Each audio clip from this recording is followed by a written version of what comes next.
wild onions or death, comma.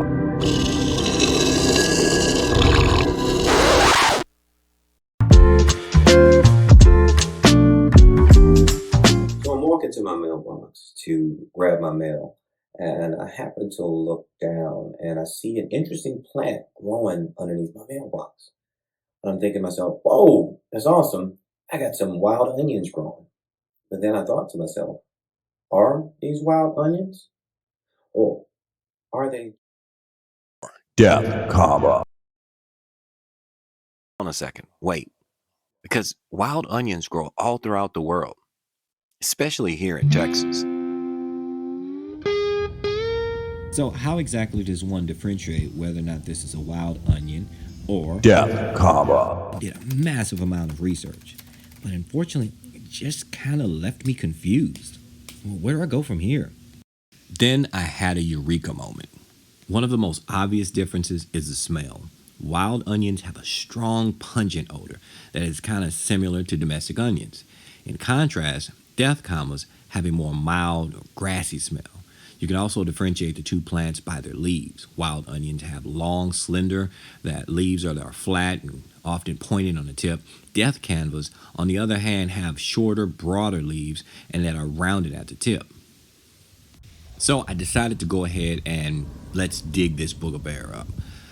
The interesting thing is, as I'm digging along with my fingers to try to pull one of the bulbs up to see exactly what it is, this was a flower bed that I planted years ago, and I actually had put down weed barrier, and it looks like these bulbs grew from underneath the weed barrier and actually came out and penetrated through. So I pulled it up out of the soil and finally got it out. Now let's take a look at this bulb. And honestly, I can't tell anything. I don't smell anything. I've smelled it. It looks like an onion. It looks like it could be a death comma. I don't know. Well, how do I tell? And anyway, what's the big deal? Why do I need to tell the difference between death commas or wild onions? Well, death commas, also known by their scientific name of Zigadenus glabrimus.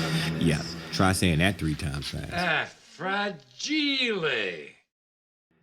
But what's the big deal, right? Why do they get the scary name? Well, within an hour of ingesting the toxic death comma plant, a person will begin to experience nausea, vomiting, abdominal cramping, and diarrhea. Other symptoms include low heart rate and blood pressure, as well as ataxia and muscle spasms. So, I mean, it's no joke to mess around with these things.